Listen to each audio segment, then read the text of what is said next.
Sarvopanishado gavaha dhogdha gopalanandanaha partho vatsa sudhir bhokta dugdham geetamritam mahat kurvanneveha karmani jijivisen satam samaha evam tvai nanyatosti na karma lipyate naraha. A glorious declaration from the Ishavasya Upanishad. The Upanishad gives us a formula for glorious living. Jijivishet satam samaha. The Upanishad declares. Live for 100 glorious years. Life is a golden opportunity to be lived, to be celebrated. And how do we live? How do we lead our lives? Kurvanneveha karmani. Perform actions in the spirit of selflessness, rooted in the awareness of one's true nature.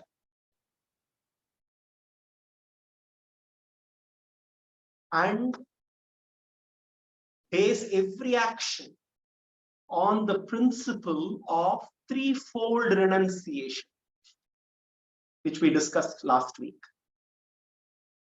Kartrutva tyaga, mamata tyaga, phala sanga tyaga.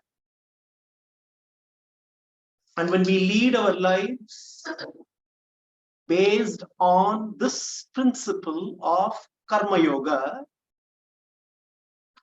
na karma lipyate naraha. We are not bound to the cycle of samsara. The same actions which are binding in nature are transfigured to become liberating in nature. Life is not a random series of events. There is no randomness in life. Life is orderly.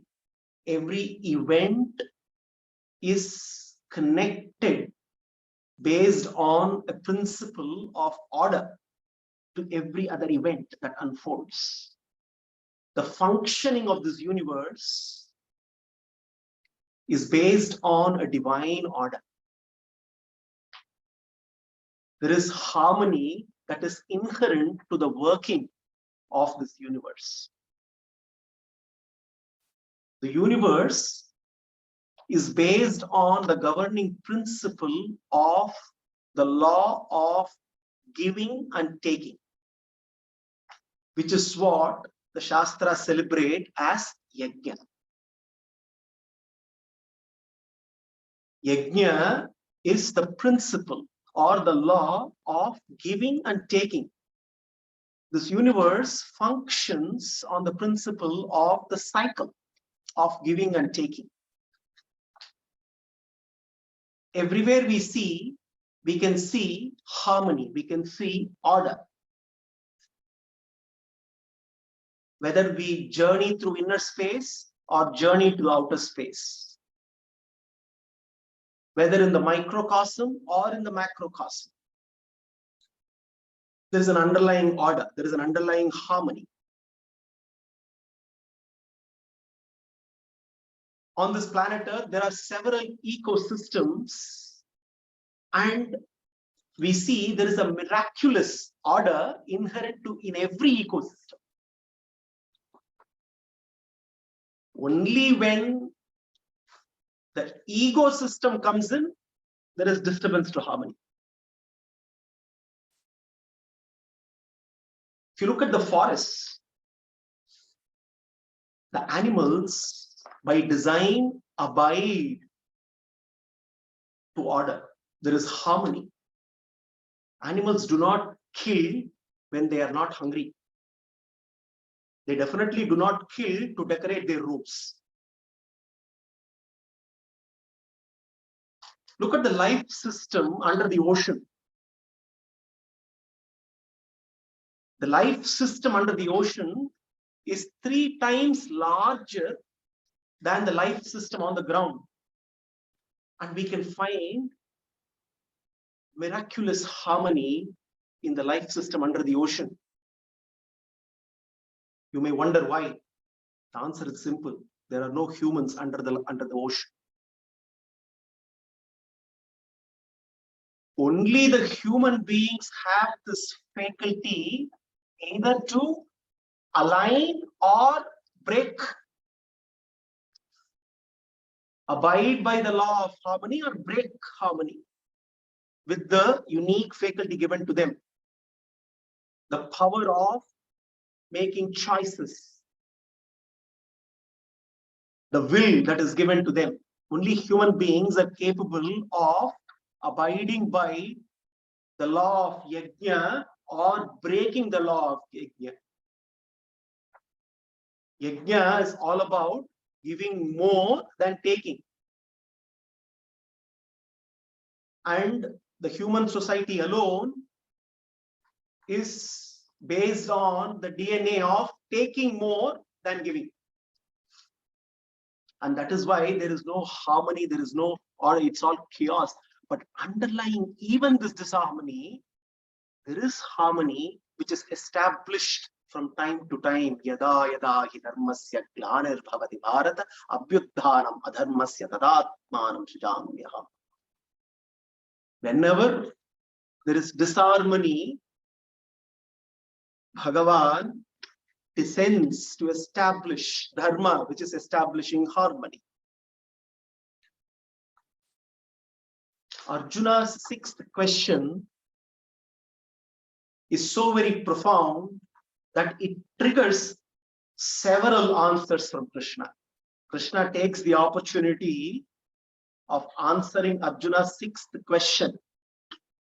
Aparam bhavato janma, param janma vivasvataha, katametad vijaniyat, tvamadau proktavaniti. Hey Krishna, how am I to understand your declaration? You declared that you imparted the same knowledge to Vivaswan, who belongs to an era thousands and thousands of years before.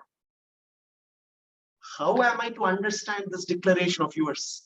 This was Arjuna's 6th question, right at the beginning of the 4th chapter. Now, Krishna uses that opportunity to answer Arjuna's question and gives us several messages. We discussed in detail his Avatara Rahasya, 6 Rahasyas.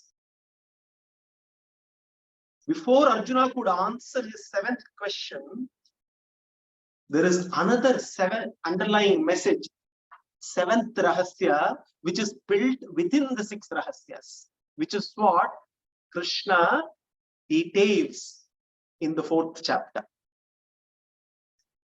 This is the Rahasya of Yajna. Krishna talked about the principle of Yajna in the 3rd chapter. In the process of explaining Karma Yoga, Krishna did cover the principle of Yajna. But now, using Arjuna's question, Krishna further details on the principle of Yajna, and more importantly, how to practice Yajna. His avatara is Yajna. Bhagavan's avatara itself is Yajna. So this Yajna is a very, very profound principle. It is the governing principle that sustains this universe. Yajna is loosely translated as sacrifice. But Yajna is much, much more beyond the English word sacrifice. Now, Arjuna was talking about sacrifice of life to Krishna. Krishna turns it around and talks to him about a life of sacrifice. And Krishna establishes how a life of sacrifice is tougher and nobler than sacrifice of life. Arjuna was talking about sacrifice of life on the battlefield, which is noble, which is tough. But Krishna talks about something which is even more nobler, even more tougher. Life of sacrifice. A life of sacrifice is more nobler. Why? In order to bring about transformation, one needs to live. The dead cannot bring about change in society. Why it is tougher? A life of sacrifice requires sustained, determined effort. Yajna is about sacrificing the lower for the higher. Sacrificing self-interest for the sake of a higher purpose. That is yajna. Yajna is not just about lighting the outer fire. Yajna is about lighting the inner fire. Yajna is about lighting the fire that destroys selfishness. It is the lighting the fire of selflessness. Yajna is about surrendering. Yajna is about giving and giving up. Giving up one's selfishness. Giving up for the sake of growing up spiritually.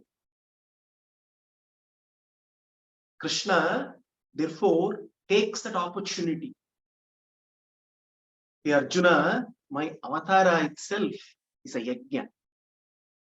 One of the reasons why Bhagavan takes avataras is to show how yajna works. Bhagavan's actions are selfless. He is satyakama, he is satyasankalpa. There is no selfishness in any of his actions. So through his avataras, he demonstrates how to lead life based on the principle of yajna. He teaches that there is something more than survival in life. Survival of the fittest is what is taught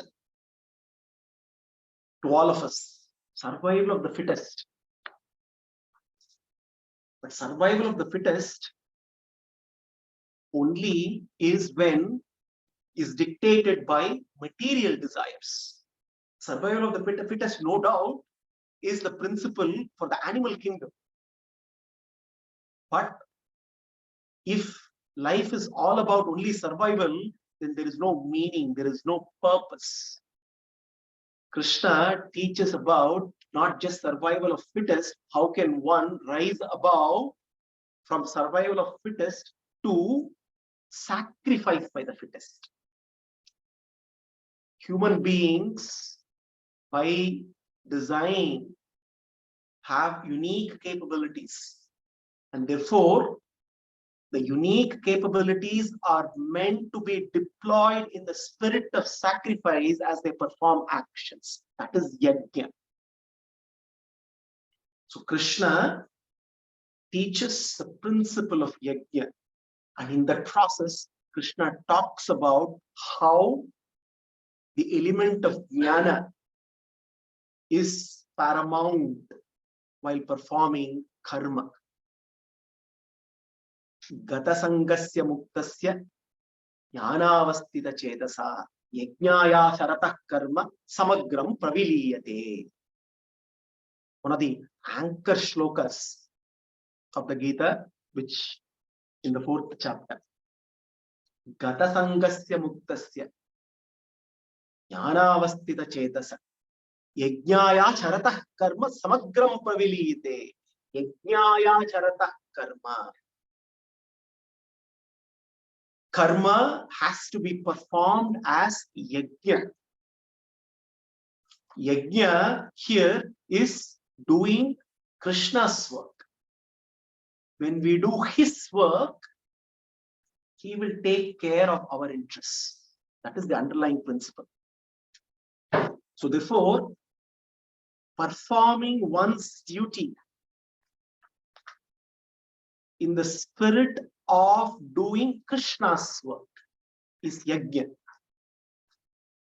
And Krishna teaches how to lead our life by practicing yajna. Every facet of our life and living has to be based on the principle of yajna. And Krishna takes Arjuna through a series of yajnas, various types of yajna. He uses yajna not just in a literal sense, he uses yajna also as a metaphor.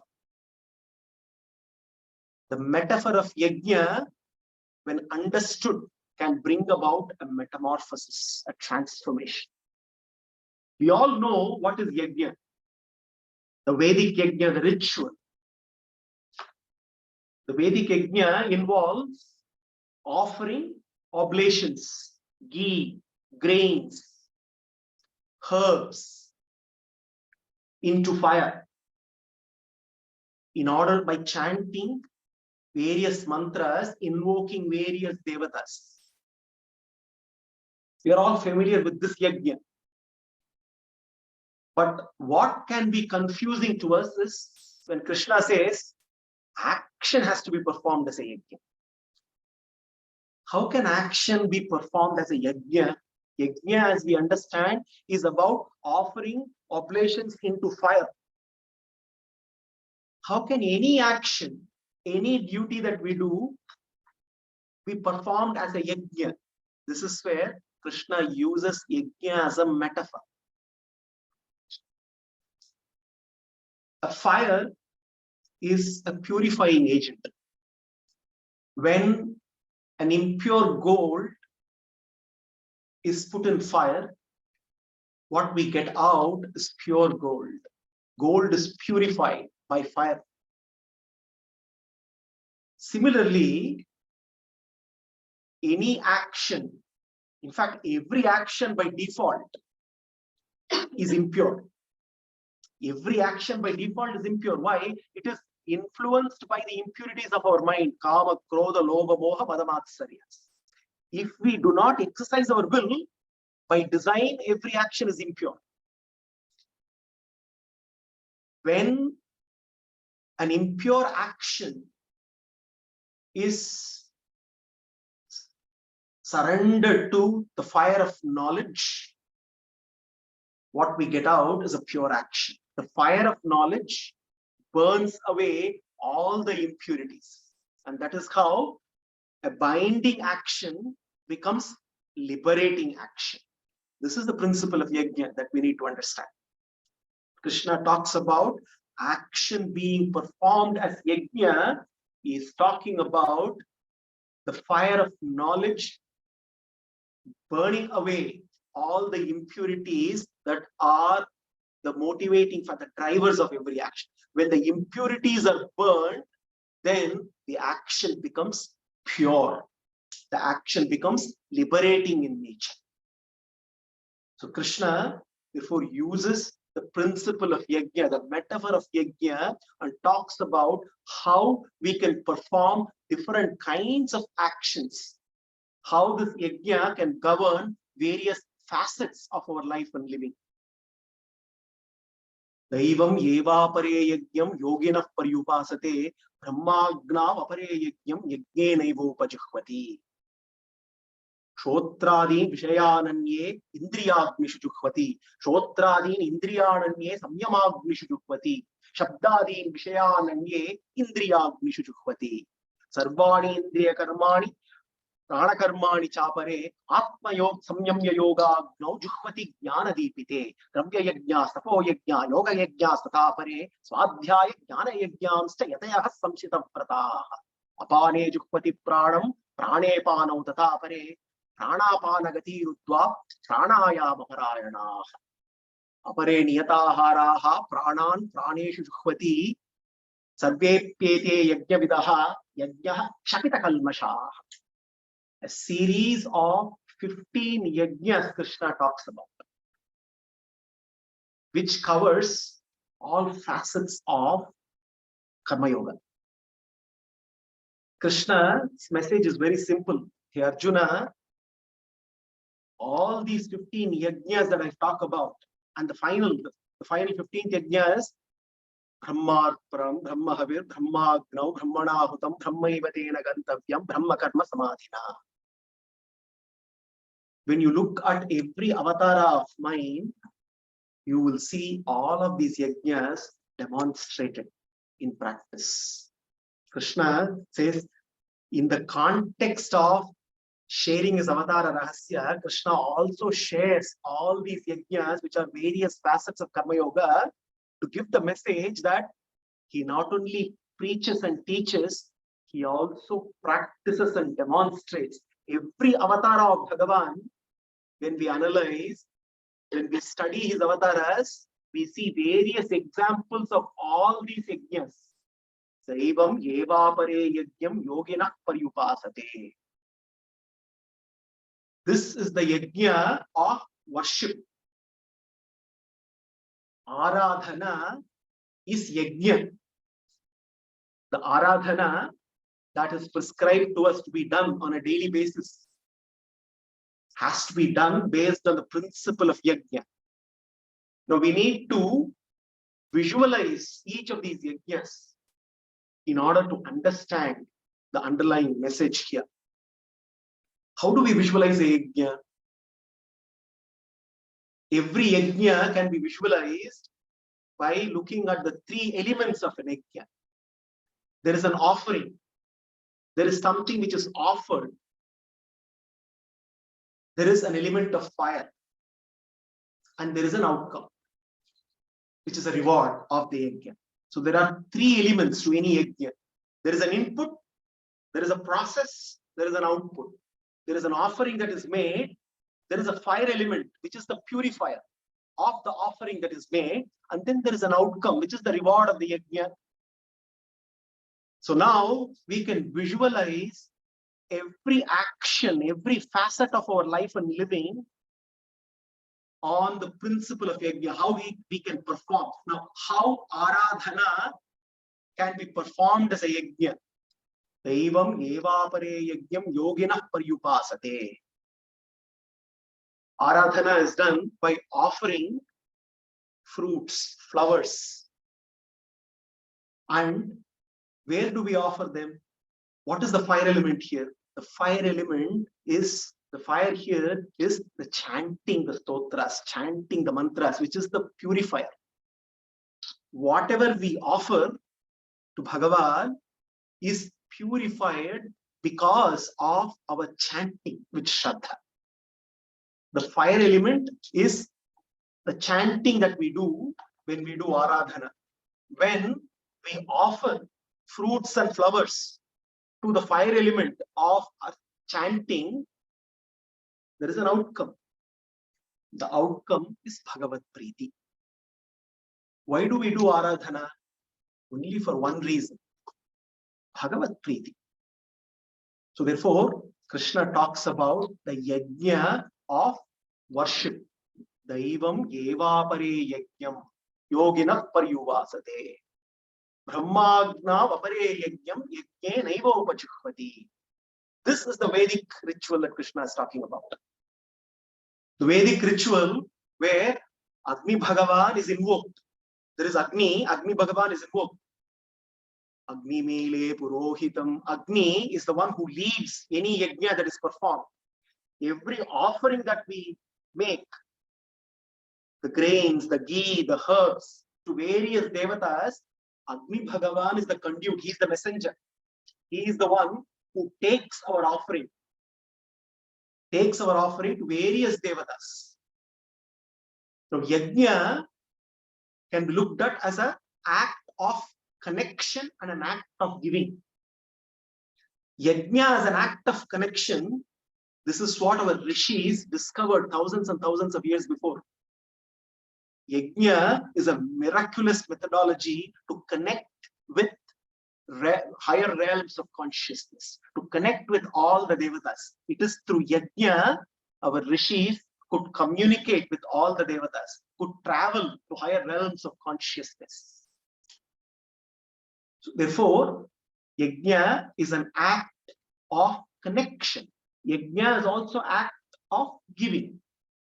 Now here, the Vedic ritual, the Vedic yajna, the offering is all the oblations of ghee, herbs, grains. The fire, the element of fire is Agni Devata himself. The outcome is connection with all the devatas. Because it is the recognition that our life is possible only through collaboration with the various cosmic forces. Every action that we perform is actually a collaboration. We do not perform an action only by ourselves. There are several cosmic forces involved. Simple example, if there is no air, how do I perform any action? So there are cosmic forces involved that govern our life and living. So therefore, the Vedic ritual recognizes this, and therefore the outcome, the goal of the Vedic yajna is to please the devatas so that they can shower their bounty. Shotradin Vishayananye, Shotradin Indriyananye, Samyamagnishu Juhvati, Shabdadin Vishayananya, Indriyagnishu Juhvati. Two very important yajnas Krishna is talking about. Shotradin Indriyananye, Samyamagnishu Juhvati. This yajna is yajna of Mano Nigraha, mind mastery. Yajna of mind mastery. Here, what are the three elements of the yajna? Shotradi Indriyananye. Here, all the indriyas, all the sense organs are the offerings.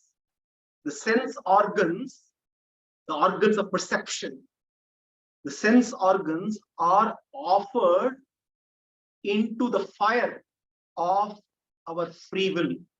The fire element here is our free will. What is the outcome? The outcome is a mastered mind. We are all bombarded by stimuli. And when any object which is outside enters our mind, it triggers a thought in the mind. It automatically triggers a thought. When an object enters our mind, it automatically triggers a thought. This is by design. We cannot avoid this. This is by design. But what we can avoid is we can avoid the thought from becoming a tsunami. If we look at waves in a river, every wave only starts at a gentle ripple. It starts as a gentle ripple only when, with the help of strong winds, the gentle ripple becomes a massive wave and eventually maybe a tsunami.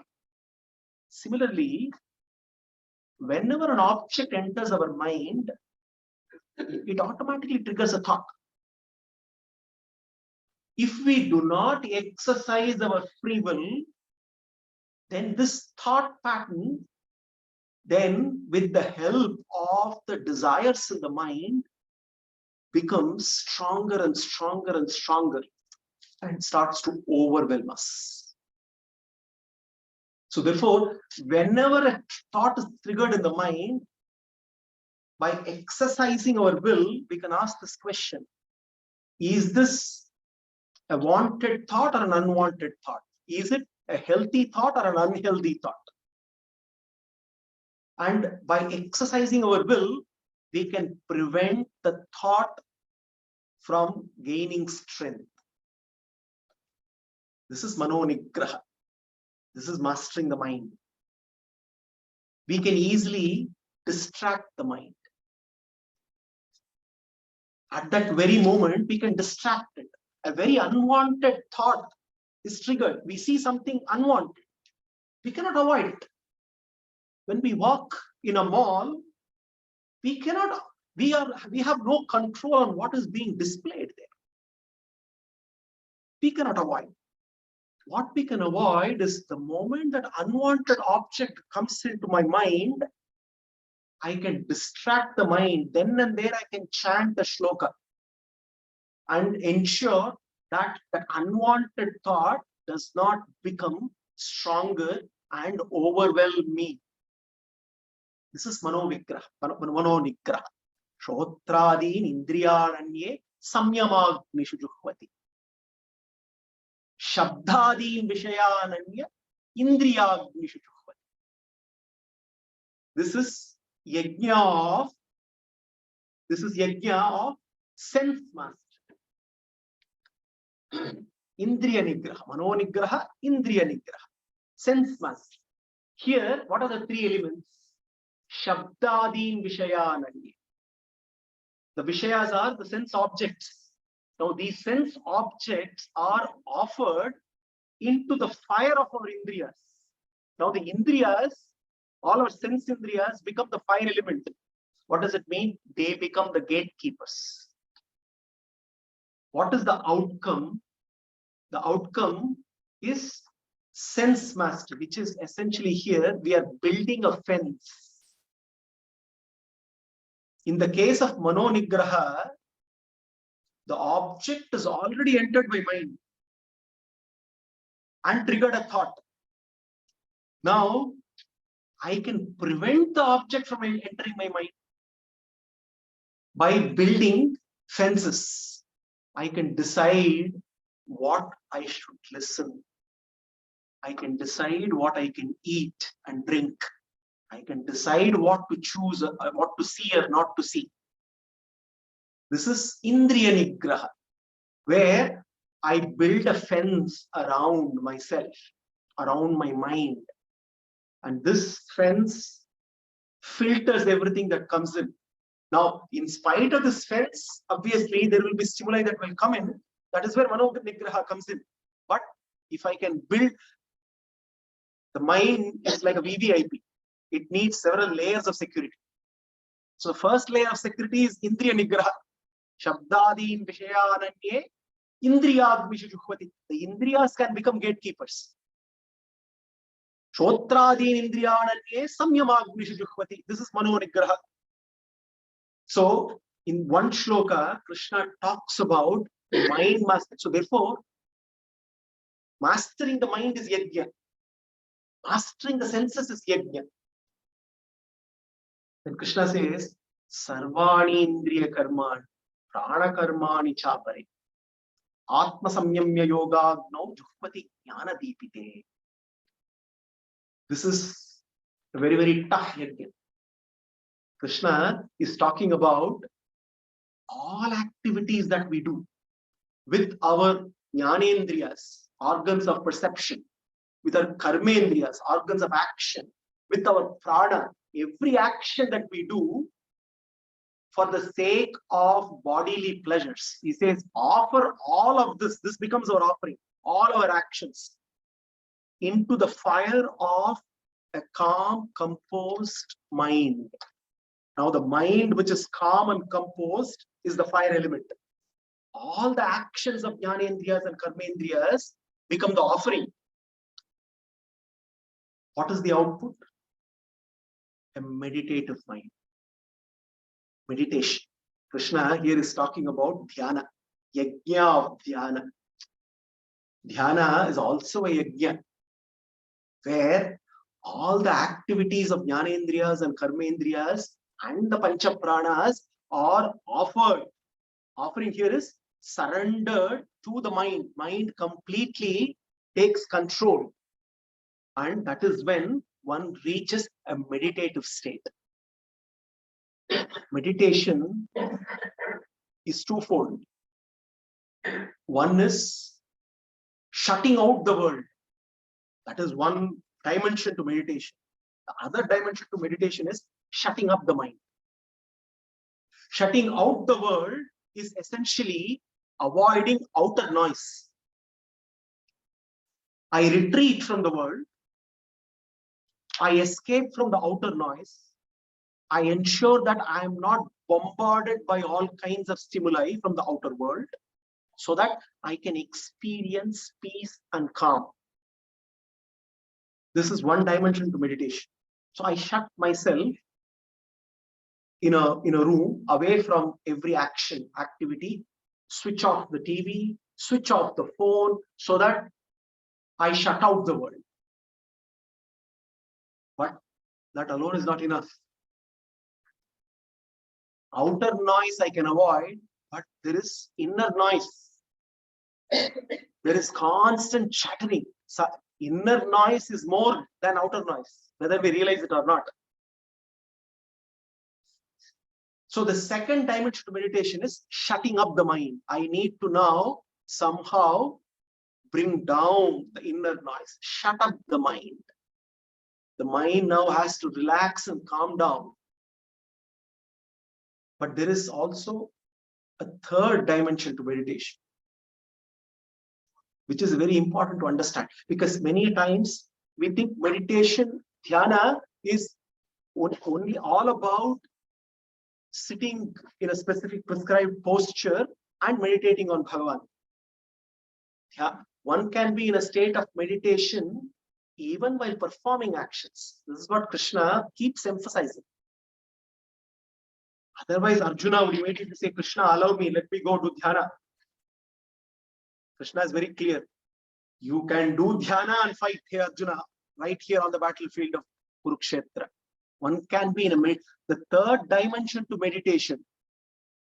A meditative state is basically to take pause. To take pause so that we can have a clear view of what is going on. Because the mind is always rushing. You're constantly rushing. We don't take a pause. There is always activity, mental or physical, going on all the time. A meditative state is bringing in sufficient number of pauses throughout the day, which will ensure that we have clarity of what's going on.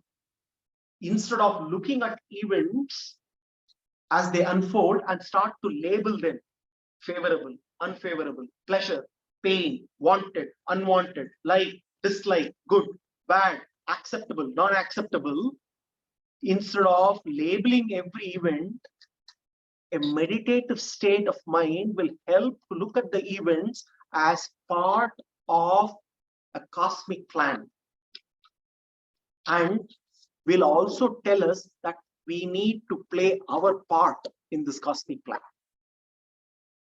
It will help us accept events as they unfold. So this is the meditative state, the yajna of meditation that Krishna is talking about. To have clarity as events unfold, not to be overwhelmed by events, to face every situation with equanimity. Sarvani indriya karmani prana karmani chapare atma samyamya yoga gnau juhvati jnana devi Savya yajna tapo yajna yoga yajna sathapare swadhyaya jnana yajnam stayataya samshita vrataha. Dravya yajna, dravya yajna, yajna of dravya. Dravya is everything which is material is dravya, loosely translated as charity. But here, the offering, what we offer, what are the three elements here? The offering is everything material that can be offered. The fire element here is the fire of selfless giving, unconditional giving. And what is the outcome? The outcome is abundance. We all are programmed to think that when we give, we actually lose. When we give, we are all programmed to conclude that giving means losing. But Krishna says giving means gaining. In spiritual accounting, giving results in profit. Dravya Yajna is making profit, spiritual profit. There are two outcomes here. One is inner, other is outer.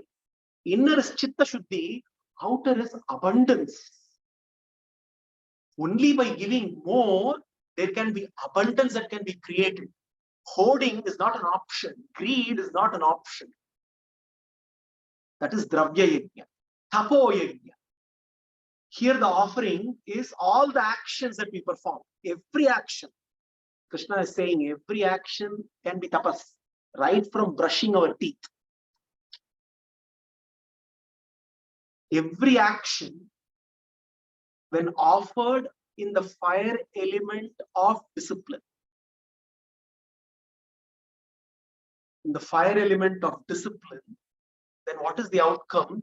The outcome is balanced living, regulated living. No extremes. Extreme sleeping or other opposite, to sleep for 14 hours or sleep for 2 hours. Working for 15 hours at a stretch or lazing away doing nothing. All these are extremes. Every action, if it has to be a tapas has to be put in the fire element of discipline. And regulated lifestyle is what Krishna is talking about. Dravya Yajna, Tapo Yajna, Yoga Yajna. Yoga Samyoga Prapti. Here, yoga stands, here yoga yajna is yoga of pilgrimage. Yoga Samyoga Prapti. Samyoga with Bhagavan. Here, the actions are the offering. The fire element is the fire of pilgrimage. And what is the outcome? The outcome is all our actions get Godward direction. It is only through pilgrimages, by visiting holy places, by visiting temples constantly, our actions can get a direction Godward. So this Yoga Yajna is Yajna of pilgrimage. Swadhyaya Jnana Yajna. Swadhyaya Jnana Yajna is what we all do regularly in satsang, where the offering is material knowledge. The offering is material knowledge. What is the fire element? Shastras. When our material knowledge is offered into the fire of the Shastras, the outcome is Tattva Jnana, knowledge of spirituality. When the knowledge of matter only matters is subject to the fire of Shastras, the outcome is knowledge of what really matters, which is Tattva Jnana. Dravya Yajna, Tapo Yajna, Yoga Yajna, Tatha Pare, Swadhyaya Jnana Yajnamsta, Yatayah Samshita Vrataha.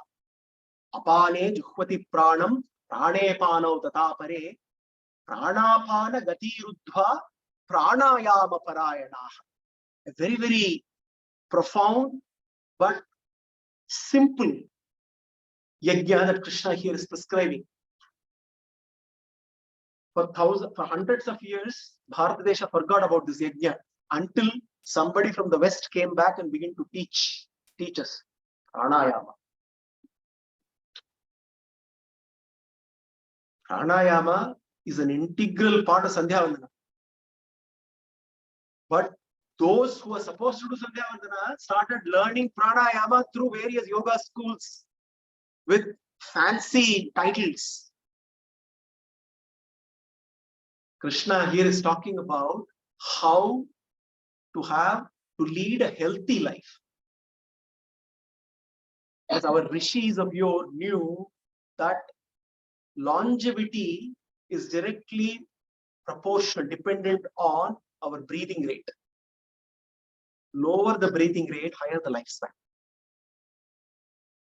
That is the reason why the rishis could live hundreds of years, because they could control and manage their breathing rate. Krishna here is talking about simple thing as to how to master your breathing. Puraka, Rechaka, Kumbhaka. Apane Juhvati Pranam, Prane Pano Tatapare, Pranapano Gatiruddha, Pranayama Parayanaha. Says there are pancha pranas that govern all the functions of this body.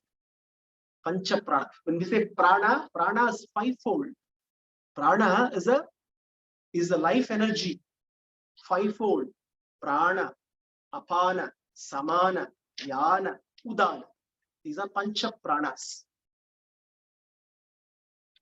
Pranavayu governs the process of receiving oxygen, receiving air, receiving food, receiving all the stimuli, all the sensory perceptions, everything to do with the receiving process is governed by pranavayu. So prana is not just to do with breath. Everything that is received. Apana is to do with ejecting. Everything that is unwanted, that is eliminated from the body. Samanavayu governs assimilation. Whatever is received, it has to be assimilated in the body for the body to gain energy. And apanavayu rejects what is not required. Vyanavayu is circulation. It governs circulation of energy within the body. Circulation of energy throughout the 72,000 nadis in the body. Udanavayu is governs speech. So now Krishna here is talking about prana to be offered in the fire of apana. And the outcome is inhalation. Puraka. Inhalation is one yajna. When prana is offered in the fire of apana.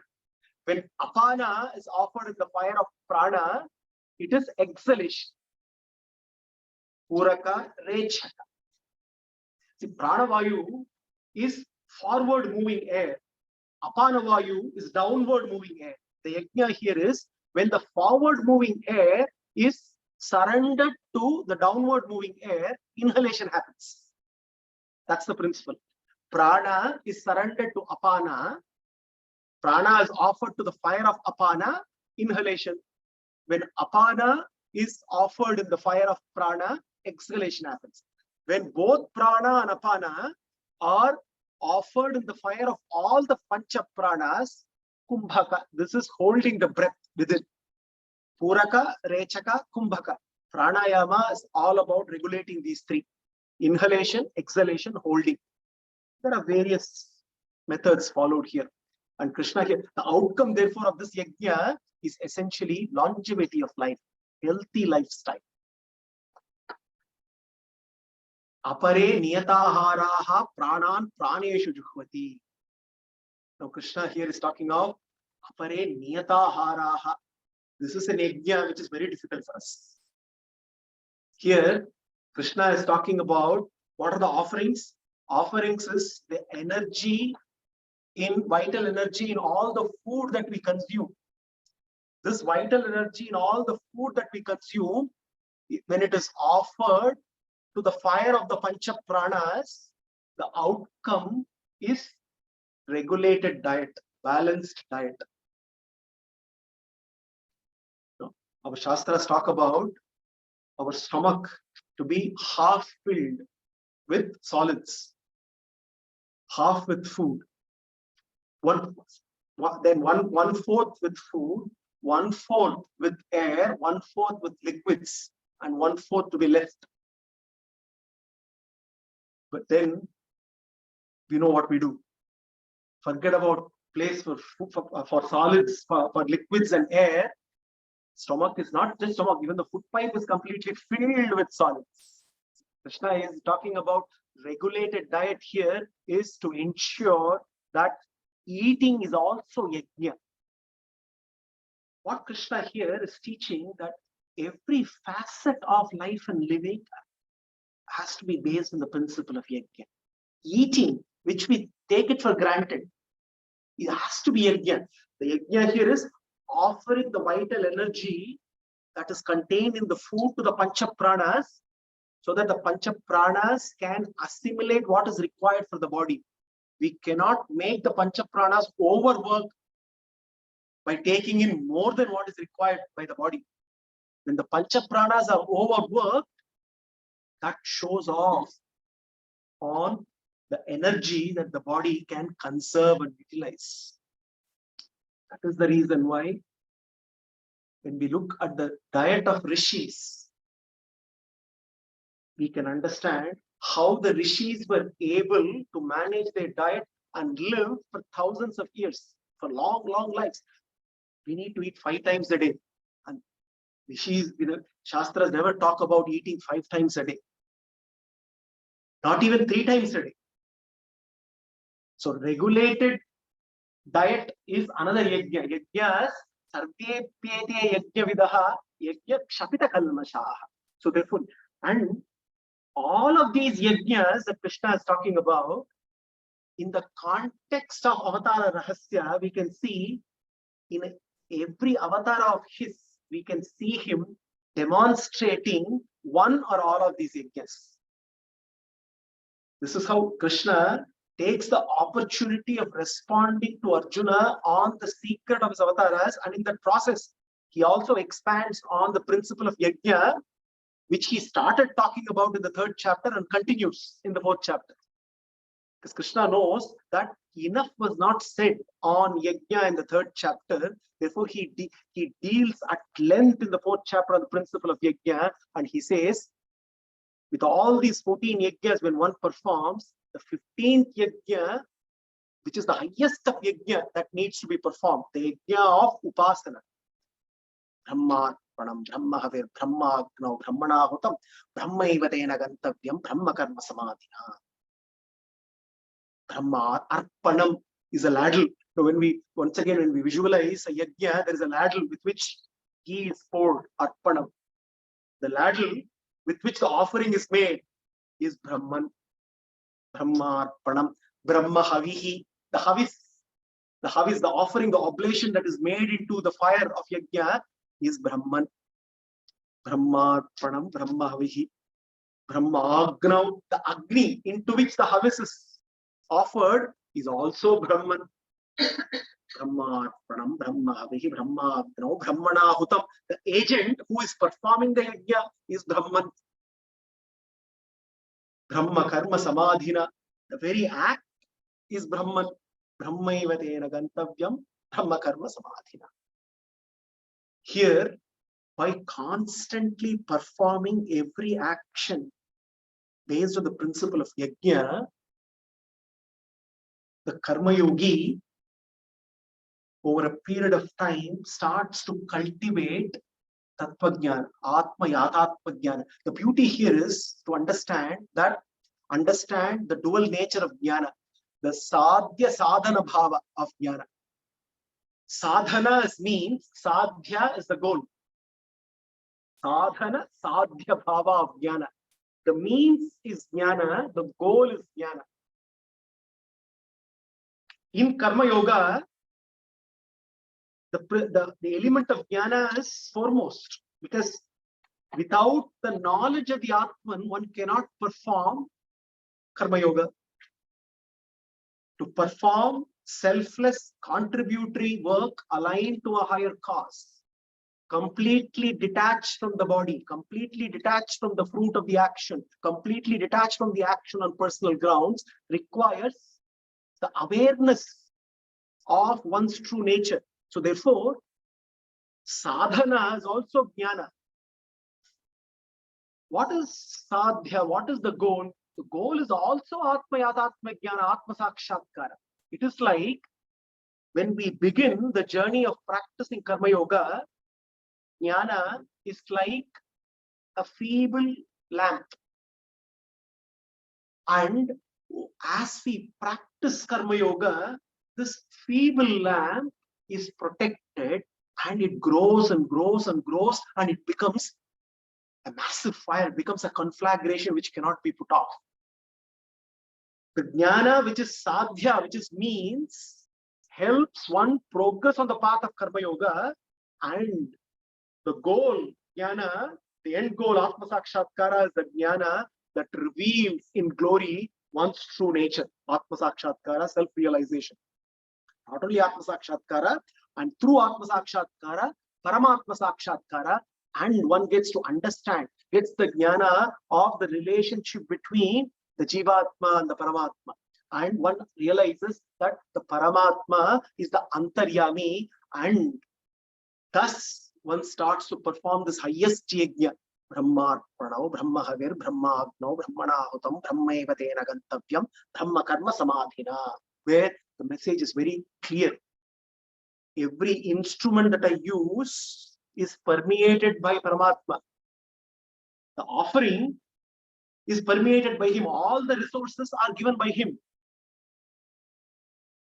And the fire into which the offerings are made is also permeated by Paramatma. He is also Brahman. I, the doer, also I am controlled by his will. He is the Paramatma, the Antaryami within, who is the actual doer. And the means is Brahman and the goal is Brahman. This is the highest yajna of upasana that Krishna talks about. And when one performs this yajna constantly, Krishna says, karma becomes akarma. Karma becomes jnana-like.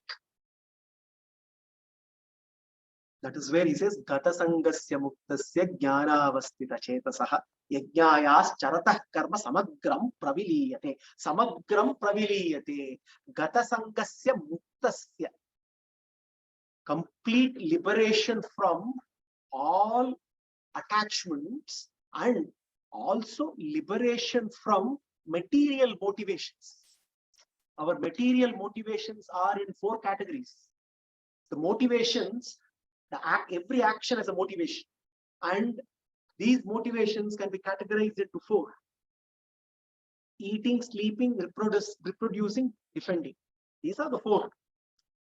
And be it the animals or the humans, all these 4 are common. The only difference is, beyond material motivations, the humans also have another important motivation: the longing for eternal life and everlasting love, which the animals do not have. This is the motivation. This is the spiritual motivation. So Gata Sangasya Muktasya, liberation, freedom from all material motivation and all actions driven only by spiritual motivations. And with that motivation, when actions are performed as yajna, yajnayas charatah karma samagram praviliyate. Krishna says, karma melts away. Karma melts away, he says. Samagram praviliyate, dissolves. Karma doesn't remain, which means action, the karma phala and vasana melts away. There is no binding. The same karma becomes liberating in nature. The analogy that we can easily understand is, when we do every action, there is a seed that is sown. And it is that seed which sprouts and grows into the tree of material existence. Now, the only way to avoid the cycle of samsara is to ensure that the seed of karma does not sprout and grow into material existence. And how to do that? Krishna says, if that seed is burnt in the fire of knowledge, a burnt seed will not sprout and grow. Samagram praviliyate. Karma melts away, which means karma becomes akarma, jnana-like. Karma becomes akarma, jnana. This is the central theme of the 4th chapter. How to transmute karma into akarma, jnana-like, so that the same action which is binding in nature can become liberating in nature. And Krishna says, with this knowledge as your sword here, Arjuna, jnanasina atmanaha, he says. Jnanasina atmanaha. Chitvainam samshayam yogam atishtotishta bharata. He says, hey Bharata, hey Arjuna, atishtotishta. By using this knowledge as a sword, cut asunder all your doubts which are born out of ignorance. Tasmat ajnana sambhutam hrutstam jnanasinatmana. Chitvainam samshayam yogam atishtotishta bharata. Hey Bharata, arise, awake.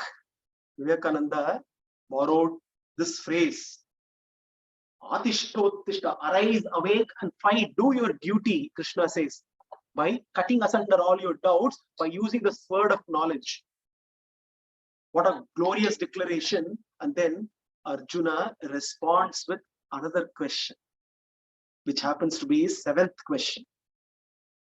What is the question that Arjuna has? Arjuna is confused when Krishna uses sannyasa and karma together. For Arjuna, everything has to be binary. When these two come together, he is confused. On the one hand, you talk about Jnana Yoga being superior to Karma Yoga. On the other hand, you are recommending Karma Yoga. Why are you confusing me, hey Krishna? Can you please recommend whether should I follow Karma Yoga or Jnana Yoga? Sannyasam karmanam Krishna punar yogam cha samshasi. Yatseha yetayor yekam tanme bruhi sunischitam. What should I follow, Jnana Yoga or Karma Yoga? Back comes the answer, Karma Yoga.